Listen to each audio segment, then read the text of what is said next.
ಅಂದದ ಬೊಂಬೆಗೆ ಗಂಧದ ಶೃಂಗಾರ, ಚಂದದ ಬೊಂಬೆಗೆ ಹೂವಿನ ವಯ್ಯಾರ.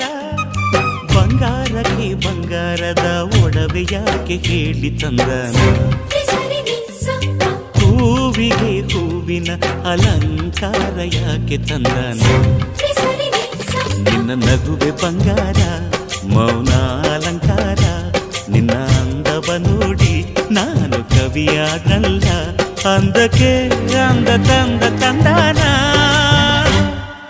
ಅಂದದ ಬೊಂಬೆಗೆ ಗಂಧದ ಶೃಂಗಾರ, ಚಂದದ ಬೊಂಬೆಗೆ ಹೂವಿನ ವಯ್ಯಾರ.